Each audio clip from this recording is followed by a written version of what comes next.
ഈ പൗരത്വ നിയമം ഒന്നാമത്തെ ശത്രുവിനെ വെളിയിൽ കളയാനുള്ളതാണ്. നരേന്ദ്രമോദി അത്ര പുണ്യവാനാണോ? അദ്ദേഹം ഗുജറാത്തിലെ മുഖ്യമന്ത്രിയായിരിക്കുമ്പോൾ ഞാൻ മഹാരാഷ്ട്രയിൽ പ്രചാരകനാണ്. അന്ന് ഗുജറാത്ത് കലാപം നടക്കുന്നു. ഗുജറാത്ത് കലാപം നടന്ന സമയത്ത് മുസ്ലിം സഹോദരന്മാരെ സഹോദരിമാരെ ചുട്ടുചാമ്പലാക്കിയ സ്വയം സേവകർക്ക് അന്തേരി കാര്യാലയത്തിൽ സ്വീകരണം കൊടുത്തവരിൽ ഞാനും ഉണ്ടായിരുന്നു. അവർ പറഞ്ഞ അനുഭവങ്ങളുണ്ട്. ആ അനുഭവങ്ങൾ നിങ്ങൾ കേൾക്കണം. ഈ നാട്ടിലെ RSSകാർ കേൾക്കണം.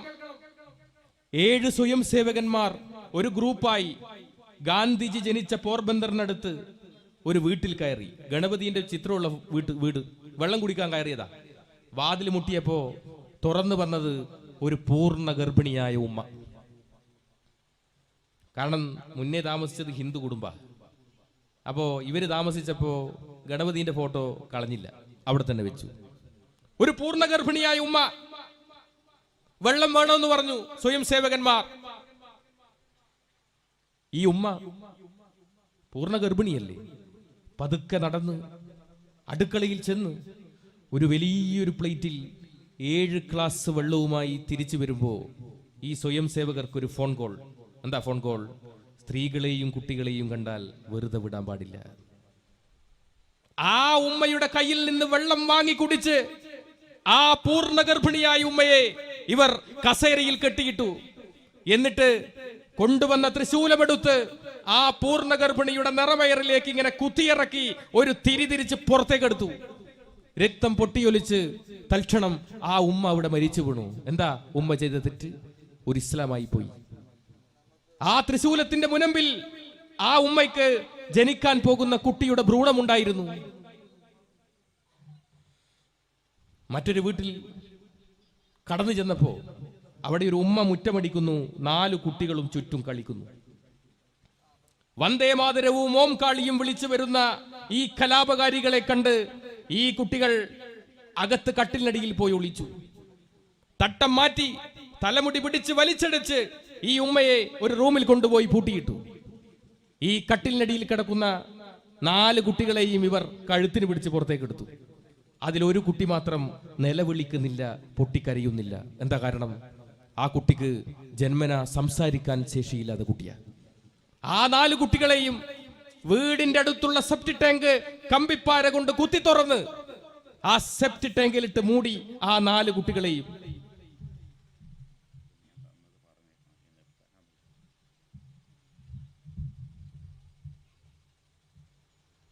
ഇവിടെ ഇപ്പൊ എഴുതി തന്നത് ഞാൻ വായിക്കാം.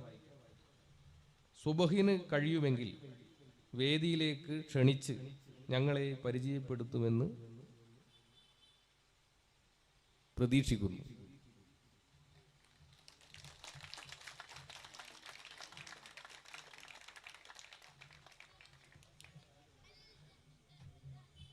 അപ്പോ ആ 4 കുട്ടികളും ശ്വാസം മുട്ടിയിട്ടല്ലേ മരിച്ചിട്ടുണ്ടാകുക?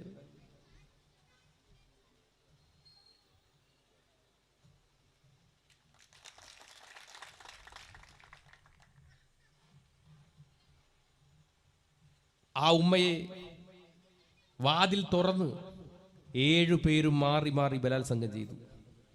എന്നിട്ട് കൊണ്ടുവന്ന പെട്രോൾ ആ ഉമ്മയുടെ തലയിൽ ഒഴിച്ചിട്ട് പറഞ്ഞു, ഇനിയൊരു കുട്ടിക്ക് ജന്മം നൽകാൻ നിനക്ക് കഴിയാതെ പോവട്ടെ എന്ന് പറഞ്ഞ് പച്ചക്ക് കത്തിച്ചു ആ ഉമ്മയെ. നിങ്ങൾ ആലോചിച്ച് നോക്ക്. അന്ന് ഗുജറാത്തിൽ മുഖ്യമന്ത്രിയായിരുന്നു നരേന്ദ്രമോദി.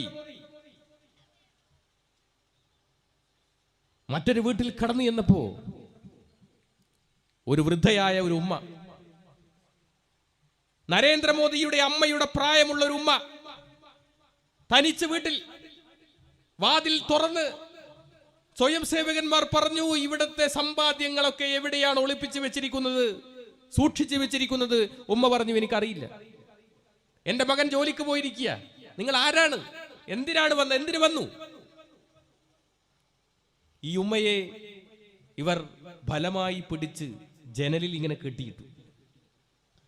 ഉമ്മക്കാകെ ഭയന്ന് ഉമ്മ പറഞ്ഞു, എനിക്ക് വെള്ളം വേണം. എനിക്ക് വെള്ളം തരൂ എന്ന് പറഞ്ഞപ്പോ ഇവരെന്താ ചെയ്തെന്നറിയോ? RSSന്റെ ഏറ്റവും പ്രധാനപ്പെട്ട ആയുധമാണ് ചുരിക, എസ് ആകൃതിയിലുള്ള കത്തി. അതിന്റെ പ്രത്യേകത ഇരുതല മൂർച്ചയുള്ള കത്തിയാണ്. അതിങ്ങനെ കുത്തി ഒരു തിരിതിരിച്ച് പുറത്തേക്കെടുത്താൽ ഓപ്പറേഷൻ പോലും ചെയ്യാൻ കഴിയില്ല. അങ്ങനെയുള്ള അതിക്രൂരമായ ആയുധമായ ചുരിക എടുത്ത് ഈ ഉമ്മയുടെ പ്രായമുള്ള, നരേന്ദ്രമോദിയുടെ അമ്മയുടെ പ്രായമുള്ള ഉമ്മയെ കുത്തി അതിൽ നിന്ന് ഉറ്റിറ്റ് വീഴുന്ന രക്തം ഒരു ഗ്ലാസിൽ പകർത്തി. ആ ഗ്ലാസ് ആ രക്തം കൊണ്ട് നിറഞ്ഞപ്പോ ഈ ഉമ്മയോട് പറഞ്ഞു, ഇത് കുടിച്ചോളാൻ പറഞ്ഞു. അവസാന തുള്ളി രക്തവും താഴെ വീണ് ഉമ്മ മരിച്ചു എന്നുറപ്പാക്കിയപ്പോഴാ ആ കലാപകാരികള് അവിടെ നിന്ന് ഇറങ്ങിപ്പോയത്. നിങ്ങൾ ഓർക്കുക, എന്താ ആ ഉമ്മ ചെയ്ത തെറ്റ്? ഒരു ഇസ്ലാമായി പോയി. അങ്ങനെയുള്ള RSSകാരനായ നരേന്ദ്രമോദിക്ക് മതനിരപേക്ഷതയുണ്ടാകുമെന്ന് നമ്മൾ ആരെങ്കിലും കരുതിയെങ്കിൽ അത് തെറ്റ് എന്ന് നമ്മൾ കരുതേണ്ടിയിരിക്കുന്നു.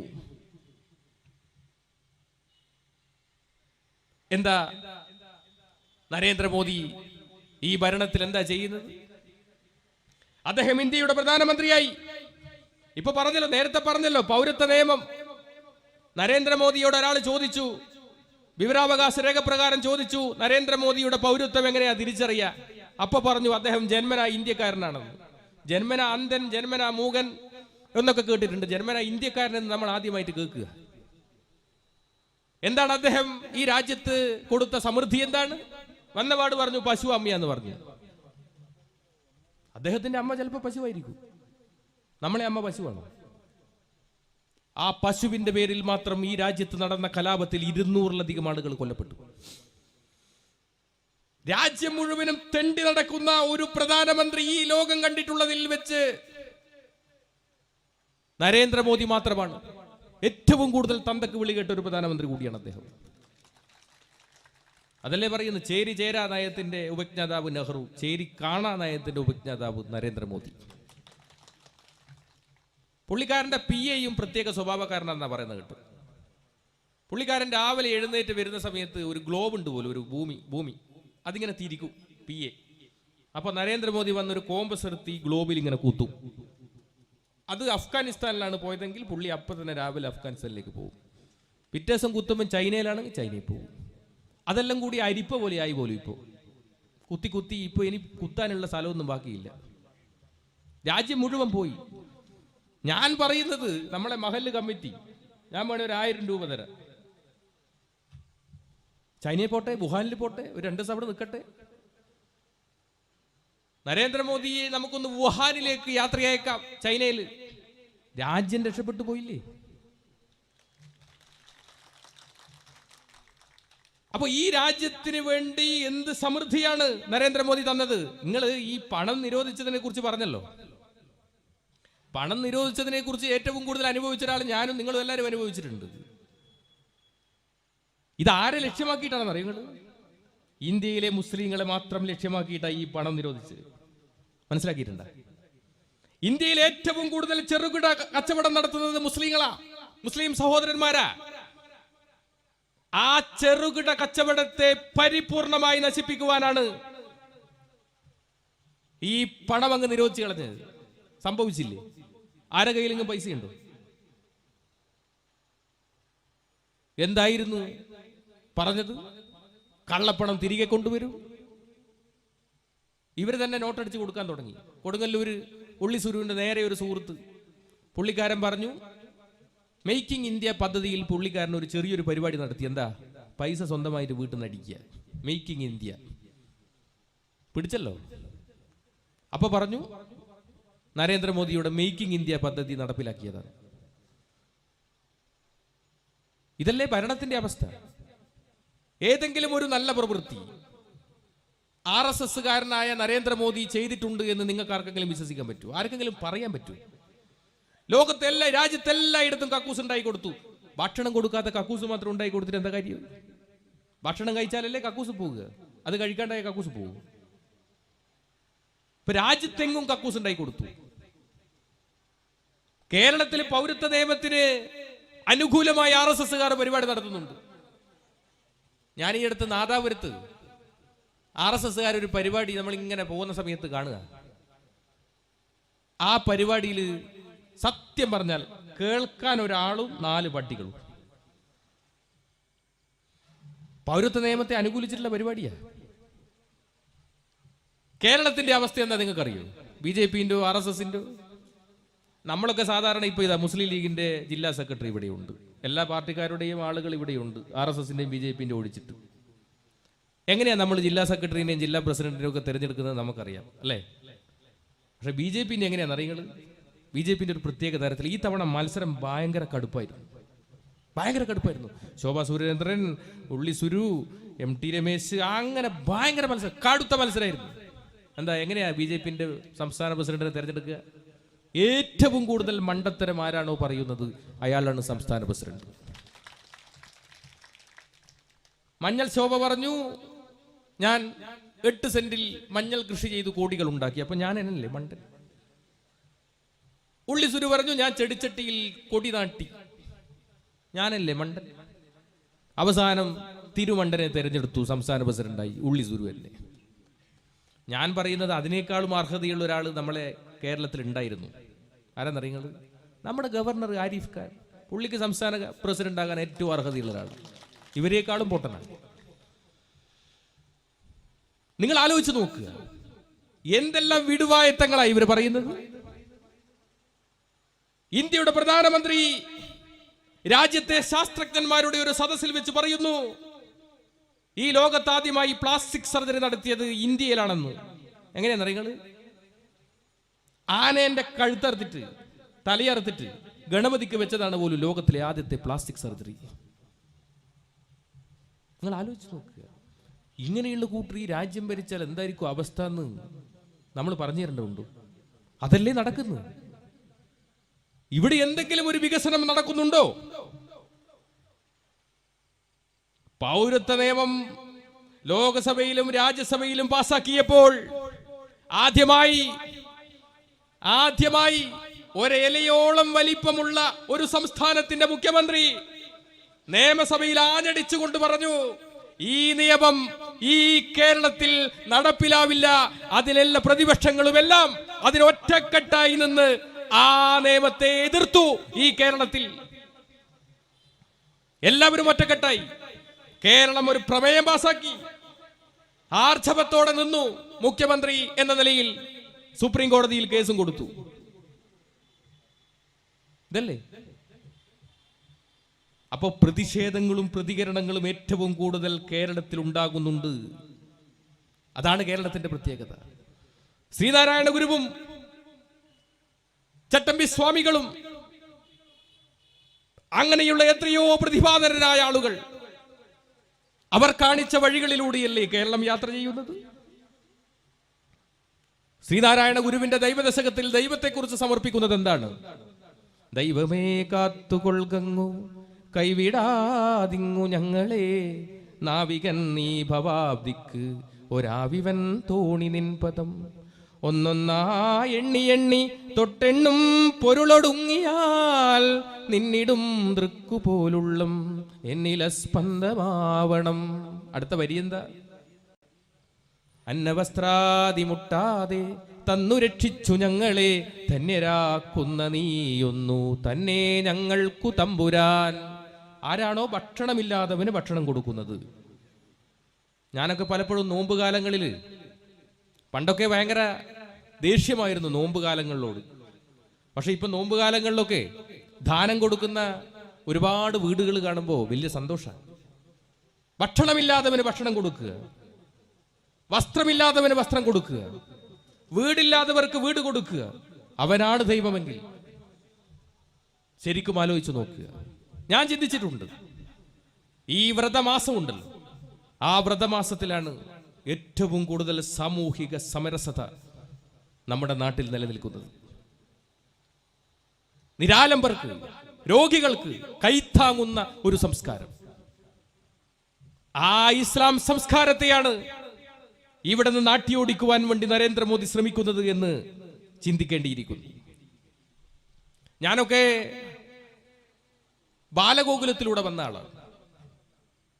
വളരെ ചെറുപ്പത്തിൽ നിങ്ങൾ RSS എങ്ങനെ വളരുന്നു എന്ന് പഠിക്കണം. സുബഹു അങ്ങനെ വന്നതാണ്. ബാലഗോകുലത്തിൽ ഞാനൊക്കെ ഭഗവാൻ ശ്രീകൃഷ്ണന്റെ ആ തലയിൽ ഒരു തുളസി മാല ചാർത്തിയിട്ടാണ് ബാലഗോകുലം ആരംഭിക്കുക. ആ ബാലഗോകുലത്തിന് നല്ല പാട്ടൊക്കെ ഉണ്ടാവും. കരുണാമുരളീധാര മനസ്സി നിറയ്ക്കുക കണ്ണ, കരുണാമുരളീധാര ഗോകുലമണിയും മണിയും നീയേ, ഗോപികാഹൃതി നിനവും നീയേ, വൃന്ദാരണ്യ പൂക്കളിൽ നിറവും മണവും മധുവും നീയേ. നല്ല പാട്ടാ. എന്താ ബാലഗോകുലത്തിന്റെ രണ്ടാമത്തെ പാട്ടെന്താ? അതാണ് പാട്ട്. എന്താ പാട്ട്? കന്യാകുമാരി കടൽ തിരമാലകൾ മണ്ണിൽ കുറിക്കുന്നതെന്താണ്? നമ്മുടെ ഭാരതമെന്നാണ്, അതിൽ നമ്മളെല്ലാവരും ഒന്നാണ്. അടുത്ത വരി എന്താ? കാശ്മീരിൽ കുങ്കുമപ്പൂവനങ്ങൾ കാറ്റിൽ പകർത്തുന്നതെന്താണ്? ഹിന്ദുസ്ഥാനമിതെന്നാണ്, അതിൽ നമ്മളെല്ലാവരും ഒന്നാണ്. ഇതെന്താണ്? ഹിന്ദുസ്ഥാനാണ്. എങ്ങനെയുള്ള ഹിന്ദുസ്ഥാൻ? മുസ്ലിങ്ങളില്ലാതെ, ക്രിസ്ത്യാനികളില്ലാതെ, കമ്മ്യൂണിസ്റ്റ് ഇല്ലാതെ ഒരു ഹിന്ദു രാഷ്ട്രമാകണം ഇത് എന്ന് ബാലഗോകുലത്തിൽ തന്നെ പഠിപ്പിക്കുക. നിങ്ങൾ ആലോചിച്ച് നോക്ക്.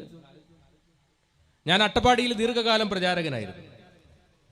അവിടെ RSSന്റെ ഒരു ശാരീരിക് പ്രമുഖുണ്ട്, ഗോയിനട്ട് എന്ന് പറഞ്ഞാൽ വേലിൽ നാലത്തടിച്ചൊരു ഊശാൻ മീശയെല്ലാം വെച്ചിട്ട് ഗോയിനട്ടിനെ കുറിച്ച് സാധാരണ പറയാ 100 ആൾക്ക് ഒരു ഗോയിന എന്നാ പറയാ. ഗോയിനാട്ടൻ നടക്കുമ്പോൾ എല്ലാവരും ഇങ്ങനെ പേടിച്ചിട്ടെല്ലാം മാറി നിൽക്കും. അട്ടപ്പാടിയിൽ ഭയങ്കര പേടിയാ എല്ലാവർക്കും ഗോയിനാട്ടൻ, പോലീസുകാർക്ക് പോലും പേടിയാ.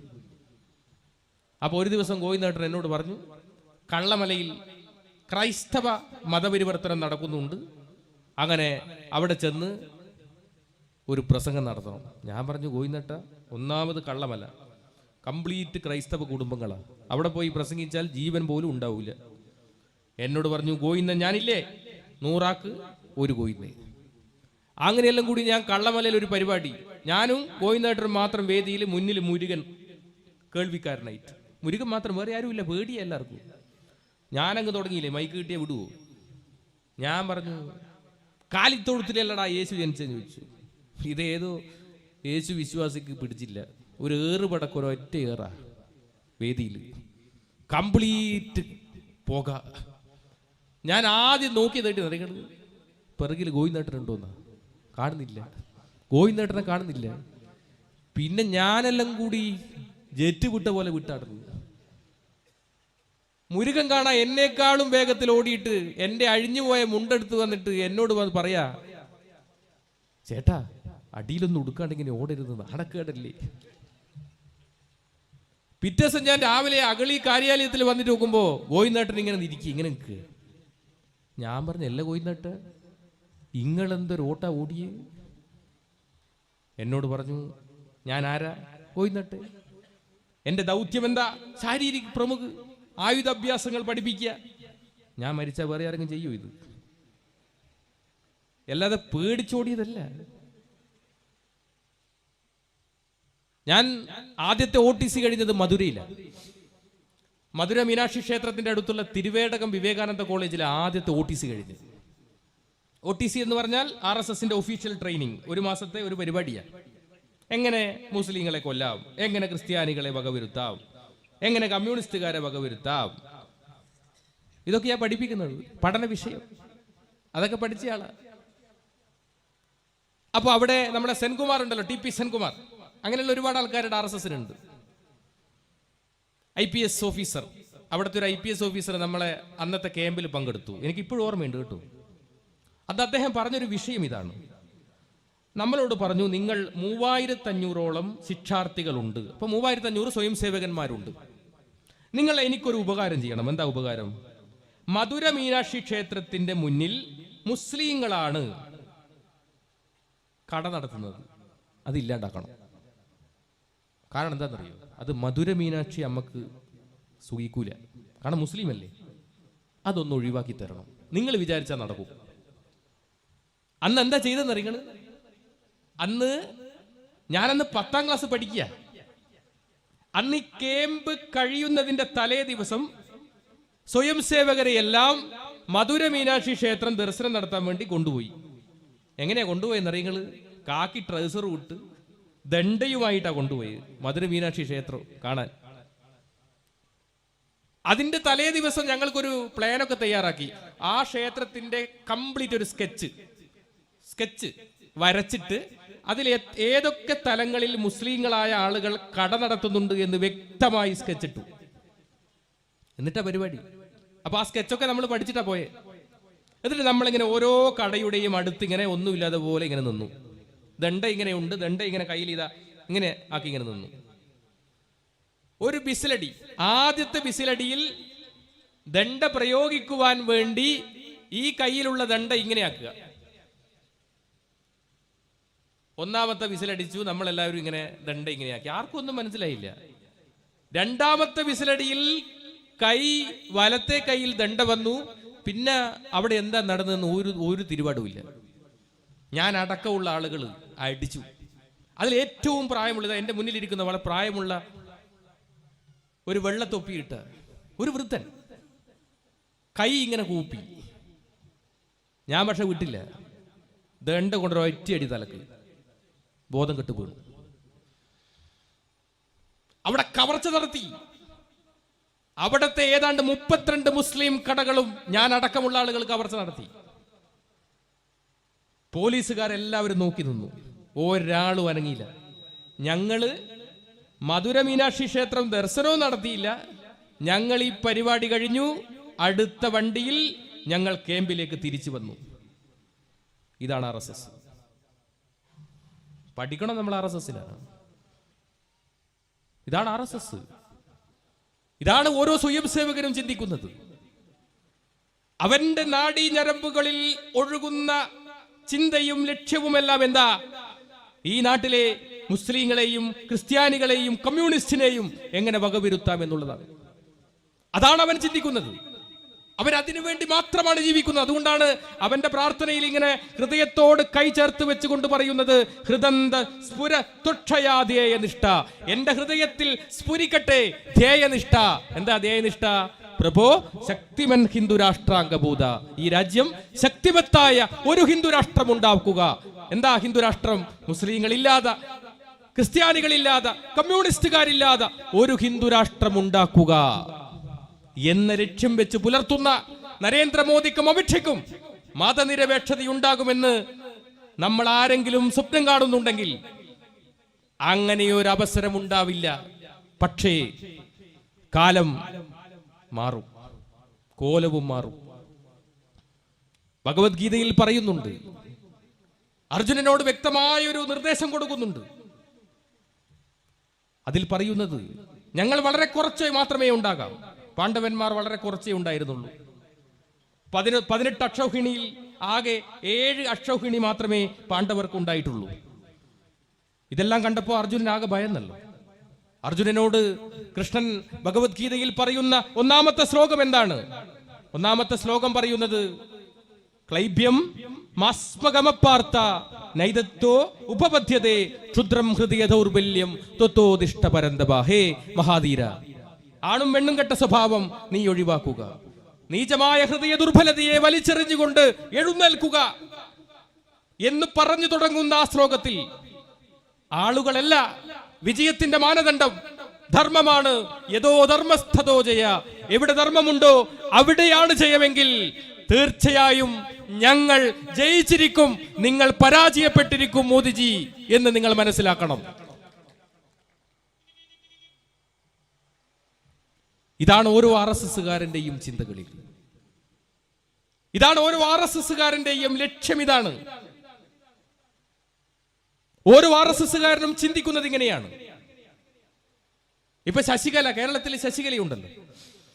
എന്തായിരുന്നു ശബരിമല വിഷയവുമായി ഞാൻ വേറെ കാര്യങ്ങൾ പ്രത്യേകിച്ചൊന്നും പറയുന്നില്ല. നിങ്ങൾക്കറിയാലോ, ഞാൻ ഈ പ്രസ്ഥാനത്തിലേക്ക് വന്നപ്പോ എൻ്റെ തറവാട്ടിൽ നിന്ന് എന്നെ പുറത്താക്കി. കല്യാണം കഴിച്ചപ്പോൾ ഞാൻ എൻ്റെ തറവാട്ടിൽ എൻ്റെ ഭാര്യയും കൊണ്ട് ഞാൻ ഇങ്ങനെ പോകുമ്പോൾ അമ്മ ഈ ശശികലന്റെ പ്രസംഗം കേൾക്കുക. നിലക്കൽ വെച്ചിട്ടാ പ്രസംഗം. എന്തെന്നാ പ്രസംഗം? അമ്മ നമ്മളോട് മിണ്ടുന്നില്ല, വെള്ളം പോലും കൊടുക്കുന്നില്ല. ഞാനല്ല, എന്നെ 10-30 കൊല്ലമായി അമ്മ കാണുന്നില്ല. എന്നാ പിന്നെ ഈ പെണ്ണോ കല്യാണം കഴിച്ച് എന്തൊക്കെ കൊടുക്കണ്ടേ? അമ്മ ഇങ്ങനെ ഇങ്ങനെ നിൽക്കുക പ്രസവം. കുറെ കഴിഞ്ഞപ്പോ അമ്മ ചാടി എഴുന്നേറ്റു. അപ്പൊ ഞാൻ ചോദിച്ചു, അമ്മേ ചത്തോ? ചാകാനാ, നീ നോക്ക്. അപ്പോ പെണ്ണുങ്ങൾ പറഞ്ഞു, കണ്ട കണ്ട കണ്ട കൃഷ്ണപ്പരുന്ത് ആകാശത്തിലൂടെ ഇങ്ങനെ വട്ടം ചുറ്റുന്ന കണ്ട, ഭഗവാൻ വിട്ടതാ. ഞാൻ പറഞ്ഞു, അമ്മ എന്തെന്നാ പറയുന്നത്? അമ്മയല്ലേ ഭാഗവതം എന്നെ പഠിപ്പിച്ചെന്ന്. ലോകത്തില് ആര് സ്ത്രീകൾ കയറണമെന്ന് പറഞ്ഞാലും ഭഗവാൻ ശ്രീകൃഷ്ണൻ എന്തായാലും അത് പറയൂല എന്ന് അമ്മക്ക് ഉറപ്പല്ലേ? പിന്നെ രണ്ടാമത്തെ ഓപ്ഷനാണ് സാധ്യത. ഏതാ രണ്ടാമത്തെ ഓപ്ഷൻ? എന്താ? പരുന്തിന്റെ ഭക്ഷണം എന്താ? പാമ്പല്ലേ? അപ്പൊ ഉഗ്ര വിഷമുള്ള പാമ്പ് നിലക്കൽ ഇങ്ങനെ പത്തി വിടർത്തി ഇങ്ങനെ നിൽക്കുമ്പോ ഇതിനെ റാഞ്ചാൻ വേണ്ടി വന്നതാ ശശികല, വിഷപ്പാമ്പ്. അവളുടെ ഒരൊറ്റ പ്രസംഗം കൊണ്ടാ കാസർഗോഡ് ഒരു കുട്ടിയെ, പിഞ്ചു കുഞ്ഞിനെ കഴുത്തറുത്തിട്ടില്ലേ, കൊന്ന് മഴുകൊണ്ട് കഴുത്തറുത്തിട്ട് കണ്ടിട്ടുണ്ടെങ്കിൽ. എന്താ പോലീസുകാരനോട് പറഞ്ഞേ? ഞാൻ സ്ഥിരമായി ശശികലയുടെ പ്രസംഗം കേൾക്കാറുണ്ടെന്നാണ്. ഇതാണ് RSS. RSSന്റെ എല്ലാ പ്രവർത്തന പദ്ധതിയും ഈ 3 ശത്രുക്കളെ മുന്നിൽ നിർത്തി മാത്രമാണ്. ഞാൻ വരുന്നത് കണ്ണൂർ ജില്ലയിൽ നിന്ന് സഖാവ് UK കുഞ്ഞിരാമന്റെ സ്മാരകത്തിന്റെ അടുത്ത് നിന്ന്. തലശ്ശേരി കലാപത്തിൽ നെരുവുമ്പായി പള്ളി ആക്രമിക്കാൻ വേണ്ടി RSSകാർ 100-300 ആളുകൾ വന്നപ്പോ അദ്ദേഹം ഒറ്റയ്ക്ക് നിർഭയം ഒരു കപ്പക്കൊള്ളി എടുത്തിട്ട് പറഞ്ഞു, എന്നെ കൊന്നാലേ നിങ്ങൾക്ക് ഈ പള്ളി ആക്രമിക്കാൻ വേണ്ടി സാധിക്കുകയുള്ളൂ. ഈ കേരളത്തിൽ പള്ളിയെ സംരക്ഷിച്ചതിൽ രക്തസാക്ഷിയാകേണ്ടി വന്നവന്റെ പേര് സഖാവ് UK കുഞ്ഞിരാമൻ എന്നാണ്. അദ്ദേഹത്തിന്റെ രക്തസാക്ഷി മണ്ഡപത്തിന്റെ അടുത്താണ് എന്റെ വീട്.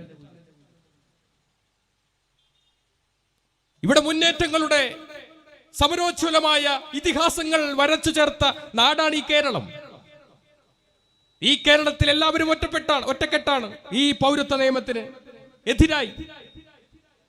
അത് കോൺഗ്രസ് ആയാലും മുസ്ലിം ലീഗ് ആയാലും CPIM ആയാലും CPI ആയാലും എല്ലാ പ്രസ്ഥാനങ്ങളും ഈ നരാധമത്വത്തിനെതിരായി, ഈ രാക്ഷസീയതയ്ക്കെതിരായി ഒറ്റക്കെട്ടായി നിൽക്കുന്ന കാലഘട്ടമാണിത്.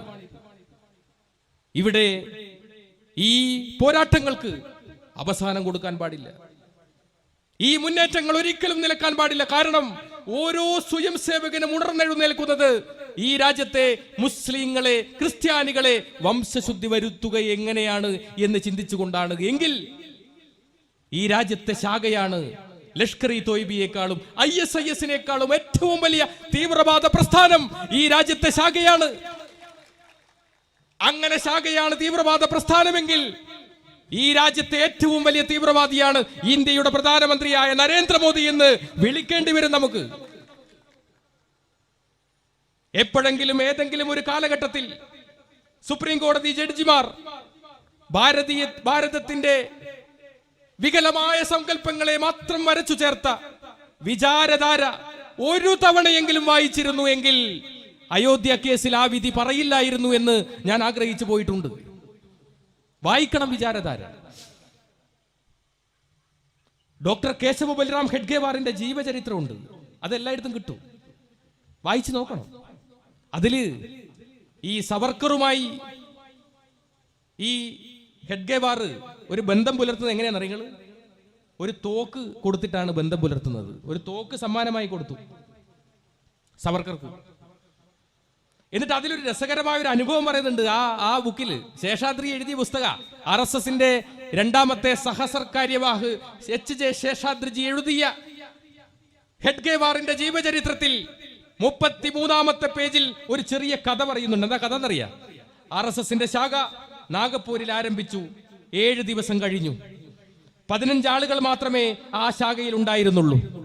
അങ്ങനെ ആ ശാഖയിൽ ഒരു തീരുമാനമെടുത്തതിന്റെ ഭാഗമായി, എന്താ തീരുമാനം ഒന്നും പറയുന്നില്ല, അവിടെ ഒരു കലാപം വന്നു. എങ്ങനെയാ കലാപം? ഒരു പള്ളിയിൽ, ആ പള്ളിന്റെ മുകളിൽ ഓം എന്ന് വരച്ചു. ഇതുവരെ അങ്ങനെ ഒരു വര അവിടെ ഉണ്ടായിട്ടില്ല. ഒരു മുസ്ലിം പള്ളിയിൽ ഓം എന്ന് വരച്ചു. അവിടെ ഒരു കലാപം പൊട്ടിപ്പുറപ്പെട്ടു. അവിടുത്തെ ബ്രാഹ്മൺസായ ഹിന്ദുക്കൾ, നോക്കണം, ബ്രാഹ്മൺസായ ഹിന്ദുക്കൾ, അവർക്ക് ആയോധന കലയൊന്നും പരിചയമില്ല. അവര് പൂജാവിധികൾ മാത്രം അറിയുന്ന ആളുകളാണ്. അവരോടി ഹെഡ്ഗേവാറിന്റെ ശാഖയിലേക്ക് വന്നു. ശാഖയിൽ വന്നപ്പോ ഹെഡ്ഗേവാർ പറഞ്ഞു, ഞങ്ങൾ 15 ആളേ ഉള്ളൂ, പക്ഷെ നിങ്ങൾ ഇത്രയും ആളുകളില്ലേ? ഞങ്ങൾക്കെല്ലാവരും ഒരുമിച്ച് കൂടി എങ്ങനെ ദണ്ഡ ഉപയോഗിക്കാം, എങ്ങനെ വാൾ ഉപയോഗിക്കാം, എങ്ങനെ ചുരുകി ഉപയോഗിക്കാം എന്ന് പഠിപ്പിച്ചു തരാം. അവരെ ഒരു ദിവസത്തെ ശാഖയിൽ പഠിപ്പിച്ചു. ശേഷം അവിടെ നടന്ന കലാപത്തിൽ 15ഓളം മുസ്ലിങ്ങൾ കൊല്ലപ്പെട്ടു എന്ന് മാത്രമല്ല, അവിടുത്തെ മുസ്ലിം സമൂഹത്തെ പൂർണ്ണമായും നാടുകടത്താൻ കഴിഞ്ഞു. നാഗപ്പൂരിൽ ആ 1930 കാലഘട്ടത്തിൽ ഹെഡ്ഗേവാറിന്റെ പുസ്തകത്തിൽ പറയുന്നതാണ്. അപ്പൊ എന്താണ് ഹെഡ്ഗേവാറിന്റെ ഉദ്ദേശം, എന്താണ് നരേന്ദ്രമോദിയുടെ ഉദ്ദേശം എന്ന് മനസ്സിലാക്കാൻ നമുക്ക് കഴിയില്ലേ? ഇതാണ് ഓരോ സ്വയം സേവകനും ചിന്തിക്കുന്ന ബോധതലം. ഇതാണ് ഓരോ സ്വയം സേവകനും ഉയർത്തുന്ന ചിന്താധാര. ഇതാണ്. അതല്ലേ RSSന്റെ ഗണഗീതമുണ്ട്. എല്ലാ ശാഖയിലും ഇങ്ങനെ ഇരുന്നിട്ട് ഇങ്ങനെ കൂട്ടമായി ചൊല്ലുന്ന പാട്ടിനെയാണ് ഗണഗീതം എന്ന് പറയുക. ഹിന്ദുരാഷ്ട്ര സംഘടകം സുജനവന്ദനീയം. ഇത് ഈ രാജ്യം ഹിന്ദുരാഷ്ട്രമാക്കുക. എങ്ങനെയുള്ള ഹിന്ദുരാഷ്ട്രം? ഞാൻ നേരത്തെ പറഞ്ഞ മുസ്ലിങ്ങളില്ലാതെ, ക്രിസ്ത്യാനികളില്ലാതെ, കമ്മ്യൂണിസ്റ്റുകാരില്ലാതെ ഒരു ഹിന്ദുരാഷ്ട്രത്തെ സൃഷ്ടിക്കുക. ഇത് മാത്രമാണ് ഓരോ സ്വയം സേവകന്റെയും ലക്ഷ്യം. വ്യക്തമായ പാഠ്യപദ്ധതിയുണ്ട്. നിങ്ങൾക്ക് ആർക്കെങ്കിലും സംശയമുണ്ടെങ്കിൽ എൻ്റെ അടുത്തുണ്ട് പാഠ്യപദ്ധതി. RSSന്റെ പാഠ്യപദ്ധതി എൻ്റെ അടുത്തുണ്ട്, ഞാൻ തരാം. അതിൽ വ്യക്തമായി പറയുന്നുണ്ട്. അതിൽ 18 നിർദ്ദേശങ്ങളുണ്ട്. ആ 18 നിർദ്ദേശങ്ങളിൽ ഒന്നാമത്തെ നിർദ്ദേശം എന്താണെന്നറിയാം? ഒന്നാമത്തെ നിർദ്ദേശം, എതിരാളിക്ക് അവസരം കൊടുക്കാതെ അങ്ങോട്ട് ആക്രമിക്കുക. അതിൽ പറയുന്ന ഒന്നാമത്തെ നിർദ്ദേശം അതാണ്. എതിരാളിക്ക് അവസരം കൊടുക്കാതെ അങ്ങോട്ട് ആക്രമിക്കുക. ബുദ്ധിപൂർവം തെരഞ്ഞെടുക്കുക. ബുദ്ധിപൂർവം തെരഞ്ഞെടുക്കുക ആക്രമണം. നിങ്ങൾ ഡൽഹി ഈ അടുത്ത് നടന്ന പൗരത്വ നിയമത്തിനെതിരായ സമരം ഒരു ഭാഗത്ത് നടക്കുമ്പോൾ ഡൽഹി പോലീസുകാരെല്ലാം നിൽക്കുന്ന സമയത്ത് ഒരു സ്വയം സേവകൻ തോക്കുമായി വന്ന് ജയ് ശ്രീരാം വന്ദേ മാതരം എന്ന് വിളിച്ചുകൊണ്ട് വെടിയുതിർത്തു. ഒരൊറ്റ പോലീസുകാരനും പിടിച്ചു വെച്ചില്ല. കാരണം എന്താ? RSSകാരനായിരുന്നു. പിടിച്ചു വെച്ചില്ല. പക്ഷേ നിങ്ങൾ ആലോചിച്ച് നോക്കുക, അതൊരു അബ്ദുൾ റസാഖോ അല്ലെങ്കിൽ ലത്തീഫോ അബ്ദുൾ സമദോ അങ്ങനെ ഏതെങ്കിലും ഒരു നാമധാരി ആയിരുന്നുവെങ്കിൽ അദ്ദേഹം ISISന്റെ ട്രെയിനിങ് കഴിഞ്ഞവനോ ലഷ്കർ-ഇ തോയ്ബയുടെ സ്വന്തമാണോ എന്ന് പറഞ്ഞ് അയാളെ തീവ്രവാദിയായി UAPA നിയമപ്രകാരം അടക്കുമായിരുന്നില്ല ഇവർ. അപ്പൊ അതാണ് പറഞ്ഞത്, വ്യക്തമായ ഒരു പ്ലാനിങ്, വ്യക്തമായ ഒരു ആസൂത്രണം RSSനുണ്ട്. എത്ര ആളുകളെ ഇവിടെ മരിച്ച്. ഇപ്പൊ എനിക്കൊക്കെ ഭീഷണിയുണ്ട്, എന്റെ ഭാര്യയ്ക്ക് പോലും ഭീഷണിയുണ്ട്. ഞങ്ങളൊക്കെ ഇതാ സുരക്ഷയ്ക്ക് നിയോഗിക്കപ്പെട്ട ആളുകളുടെ കൂടിയാ നടക്കുന്നത്. ഗവൺമെന്റിനെ വേണ്ടെന്ന് പറഞ്ഞു. എന്റെ ഭാര്യനെ വരെ വിളിച്ചിട്ട് കഴുത്തറുത്ത് കൊല്ലും, ചിഹ്ന ഭിന്നമാക്കുന്നൊക്കെ RSSകാര് പറയുന്നത്. കൽബുർഗിയെ കൊന്നു, നരേന്ദ്ര ദാബോൽക്കറെ കൊന്നു, ഗൗരി ലങ്കേഷിനെ കൊന്നു. എത്ര ആളുകളെയാ ഇവര് കൊന്ന്? എന്തിന്റെ പേരില്ല? മിണ്ടിയതിന്റെ പേരിൽ. കൽബുർഗിയെ കൊന്നത് എന്തിനാ? രാമനെതിരായി സംസാരിച്ചു എന്നാണ് പറഞ്ഞത്. നിങ്ങൾ രാമായണം വായിച്ചിട്ടുണ്ടോ? വാൽമീകിയുടെ രാമായണം എടുത്ത് വായിക്കണം. എഴുത്തച്ഛന്റെ രാമായണമല്ല, വാൽമീകിയുടെ രാമായണം. സംസ്കൃതത്തിൽ വേണേ ഞാൻ പറഞ്ഞുതരാത്. വാൽമീകിയുടെ രാമായണത്തിൽ രാവണനെ നിഗ്രഹിച്ച് വിഭീഷണന് രാജ്യം വിട്ടുകൊടുത്ത് വിജയശ്രീ ലാളിതനായി വരുന്ന ശ്രീരാമന് അയോധ്യയിൽ പൂർണ്ണകുംഭം നൽകി സ്വീകരിച്ചു. യുവരാജാവായി അഭിഷേകം ചെയ്ത ആ ചടങ്ങിൽ 10,000-കണക്കിന് ആളുകൾ വന്ന ആ ചടങ്ങിൽ എല്ലാവരും ഇങ്ങനെ രാമനാമം ഉച്ചരിക്കുന്ന ആ ചടങ്ങിലേക്ക് ഒരു വന്ധ്യവയോധികൻ കടന്നു വന്നു. എന്നിട്ട് ആ വന്ധ്യവയോധികൻ ആ 2 കൈയും ഇങ്ങനെ ഉയർത്തി ആകാശത്തേക്ക് ഉയർത്തിയിട്ട് പറഞ്ഞു, നിർത്തൂ ഈ രാമമന്ത്രം. എല്ലാവരും നിർത്തി. അതേതാ കാലം നിങ്ങൾ ആലോചിച്ച് നോക്കിയ. അദ്ദേഹം രാമൻ ഇരിക്കുന്ന സിംഹാസനത്തിന്റെ അടുത്തേക്ക് വന്നു. എന്നിട്ട് രാമനെ ഇങ്ങനെ കൈ ചൂണ്ടിയിട്ട്, വാൽമീകി എഴുതിയ രാമായണത്തിലാ, രാമനെ ഇങ്ങനെ കൈ ചൂണ്ടി കാണിച്ചിട്ട് പറഞ്ഞു, ഹേ മനുഷ്യ, നിങ്ങൾ ദൈവമല്ല, നിങ്ങൾ കേവലം ഒരു മനുഷ്യനാണ്. ഈ രാമമന്ത്രം ഇവിടെ വിളിക്കാൻ പാടില്ല എന്ന് ആജ്ഞാപിച്ചു ആ വന്ധ്യവയോധികൻ. കൊല്ലാമായിരുന്നില്ലേ? അമിത്ഷയോ നരേന്ദ്രമോദിയോ ആയിരുന്നെങ്കിൽ ആ വൃദ്ധനെ കൊല്ലുമായിരുന്നില്ലേ? ആ വൃദ്ധനെ രാമൻ അടുത്തേക്ക് വിളിച്ചു, ഹൃദയത്തോട് ചേർത്ത് വെച്ച് ആലിംഗനം ചെയ്തുകൊണ്ട് രാമൻ പറഞ്ഞു, നിങ്ങൾ മുനിയല്ല മഹർഷിയാണ് എന്ന് പറഞ്ഞു. വെറും ഒരു LP സ്കൂൾ അധ്യാപകനെ ഒരു യൂണിവേഴ്സിറ്റിയുടെ വൈസ് ചാൻസലർ ആക്കിയതുപോലെയാണ് മുനിയിൽ നിന്ന് മഹർഷിയിലേക്കുള്ള പരിവർത്തനം. ഇതാണ് ഭാരതത്തിന്റെ ബഹുസ്വരത. നിങ്ങൾ സംസാരിക്കൂ, ഞങ്ങൾ കേൾക്കാം. അതാണ് ഭാഗവതം പറയുന്നത്, അതാണ് മഹാഭാരതം. കഥ പറയുകയാണ്. നിങ്ങൾ ചോദ്യം ചോദിക്കുന്നു, ഞാൻ ഉത്തരം പറയുന്നു. നിങ്ങൾ ചോദ്യം ചോദിക്കുന്നു, ഞാൻ ഉത്തരം പറയുന്നു. പാർവതി പരമേശ്വര സംവാദമാണ് രാമായണം. നിങ്ങൾ ചോദ്യം ചോദിക്കുക, ഞങ്ങൾ പറയുക. അതാണ് ഭാരതീയ സനാതന ധർമ്മം, അതാണ് ഭാരതത്തിന്റെ നിഷ്ഠ. ഇതിനെയെല്ലാം കാറ്റിൽ പകർത്തി ഹിറ്റ്ലറുടെ സ്വഭാവത്തോടുകൂടി ഈ രാജ്യത്ത് മുസ്ലിങ്ങളെയും ക്രിസ്ത്യാനികളെയും കമ്മ്യൂണിസ്റ്റുകാരെയും വകവരുത്തി ഇവിടെ ഒരു ഹിന്ദു രാഷ്ട്രം സ്വപ്നം കാണുന്ന സ്വയം സേവകരോട് ഞങ്ങൾക്ക് പറയാനുണ്ട്, നിങ്ങൾക്കും ഹിറ്റ്ലറുടെ അതേ അവസ്ഥയായിരിക്കും. ഉടുമുണ്ടില്ലാതെ ഗുഹയിൽ പ്രവേശിച്ച ഒരു രാജാവിന്റെ കഥയില്ലേ, അതുപോലെയായിരിക്കും നിങ്ങളുടെ അവസ്ഥ. ക്രൈസ്തവ പുരോഹിതന്മാർ ഇതിൽ ഉൾപ്പെട്ടിട്ടില്ല. അവർ അതിൽ വ്യക്തമായി പ്രതികരിച്ചിട്ടുമില്ല എന്ന് എനിക്ക് തോന്നുന്നു. കാരണം അത് അവരുടെ അറിവില്ലായ്മ കൊണ്ടാണ്. ഞാൻ പറയട്ടെ, ഇത് മുസ്ലിങ്ങൾ മാത്രമേ പൗരത്വ നിയമത്തിലുള്ളൂ എങ്കിൽ അടുത്ത ഏകീകൃത സിവിൽ കോഡിൽ ക്രൈസ്തവരും ഉൾപ്പെടുമെന്ന് ഞാൻ നിങ്ങളോട് പറയാൻ ആഗ്രഹിക്കുന്നു. അത് ഈ 6 മാസത്തിനുള്ളിൽ അത് പാസാക്കുകയും ചെയ്യും, ഇന്ത്യയിൽ ഏകീകൃത സിവിൽ കോഡ്. അതുകൊണ്ട് ഒരു പഴയ സ്വയം സേവകൻ എന്ന നിലയിൽ ഇത് കേൾക്കുന്ന RSSകാരോട് ഞങ്ങൾക്ക് പറയാനുള്ളത്, നിങ്ങളുടെ പിണക്കങ്ങളെല്ലാം മാറ്റി നിങ്ങൾ ഒരു നല്ല മനുഷ്യനായി മാറുക എന്ന് നിങ്ങൾ ആഗ്രഹിക്കുന്നുവെങ്കിൽ, നിങ്ങൾ ആ കാട്ടാളത്വത്തിൽ നിന്ന്, നിങ്ങൾ ആ നരാധമത്വത്തിൽ നിന്ന്, നിങ്ങൾ പറയുന്ന ആ കാവിയില്ലേ, അത് നിസ്സംശതയുടെ പ്രതീകമാണ്. അതിൽ നിങ്ങൾ ഒഴിവാകണം. ഹിന്ദുവിന്റെ കോടി കാവിയല്ല. ഹിന്ദുവിന്റെ കോടി എവിടെയും കാവി പറയുന്നില്ല. കാവിയെക്കുറിച്ച് 3 സ്ഥലങ്ങളിലാണ് മഹാഭാരതത്തിലും രാമായണത്തിലും പരാമർശിക്കുന്നത്. രാമായണത്തിൽ സീതയെ തട്ടിക്കൊണ്ടുവരാൻ രാവണന് ഒരു വേഷം കൊടുക്കണം. വാൽമീകി ഒന്നും ചിന്തിച്ചില്ല, കാവിയാണ് കൊടുത്തത്.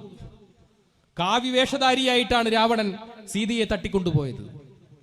അതുപോലെ തന്നെ കർണന്റെ കവചകുണ്ടലം അടിച്ചു മാറ്റാൻ ഇന്ദ്രന് ഒരു വേഷം കൊടുക്കണം. വ്യാസൻ ഒന്നും ചിന്തിച്ചില്ല, കാവി തന്നെയാണ് അടിച്ചു മാറ്റാൻ തക്കതായ വേഷം. അതുകൊണ്ട് കാവിയാണ് കൊടുത്തത്.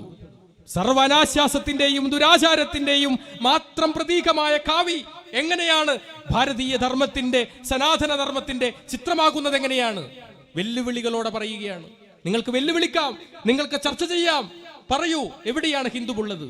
ഹിമാലയം സമാരഭ്യ യാവതിന്ദു സരോവരം തം ദേവനിർമ്മിതം ദേശം ഹിന്ദുസ്ഥാനം പ്രശിഷ്യതേ. ഹിമാലയത്തിൽ നിന്ന് ആരംഭിച്ച് ഹിന്ദു സരോവരം വരെ നിൽക്കുന്ന, ജീവിക്കുന്ന എല്ലാ ആളുകളെയും, അത് ഇസ്ലാമുണ്ട്, ക്രൈസ്തവനുണ്ട്, ജൂതനുണ്ട്, പാഴ്സിയുണ്ട്, എല്ലാവരുമുണ്ട്. എല്ലാവരെയും ഹിന്ദു എന്ന് വിളിക്കുന്നു. ഹിന്ദു എന്ന 2 പദത്തിന്റെ അർത്ഥം ആത്മാവിനെ സാക്ഷാത്കരിക്കുന്നവൻ, പ്രകാശത്തെ സൃഷ്ടിക്കുന്നവൻ, അന്ധകാരത്തെ ഇല്ലാതാക്കുന്നവൻ എന്നാണ്. ഞാൻ കൂടുതലൊന്നും പറയുന്നില്ല. ഇനിയും പ്രഭാഷകരുണ്ട് ഈ വേദിയിൽ. ഞങ്ങളൊക്കെ എത്ര കാലം ഇങ്ങനെ പ്രസംഗിക്കാൻ കഴിയുമെന്ന് ഞങ്ങൾക്കറിയില്ല. ഞങ്ങളെയൊക്കെ കൊല്ലാനുള്ള ആയുധങ്ങൾ RSS പണിപ്പുരയിൽ ഉണ്ടാക്കി വെച്ചിട്ടുണ്ട്. പക്ഷെ ഞങ്ങൾക്ക് ഭയമില്ല. ഞങ്ങൾക്ക്. ഭഗവത്ഗീതയിൽ കൃഷ്ണൻ പറഞ്ഞിട്ടുണ്ട്, ജനിച്ചവന് മരണം സുനിശ്ചിതം. ഈ ലോകത്ത് ആരെവിടെ ജനിച്ചിട്ടുണ്ടോ അതിന് മരണം നിശ്ചയമാണ്. അത് എനിക്ക് നല്ല ബോധ്യമുണ്ട്. എന്നെ ഇല്ലാതാക്കാൻ വരുന്ന RSSകാരനും ഈ ബോധ്യമുണ്ടാകണമെന്ന് മാത്രമേ എനിക്ക് പറയാനുള്ളൂ.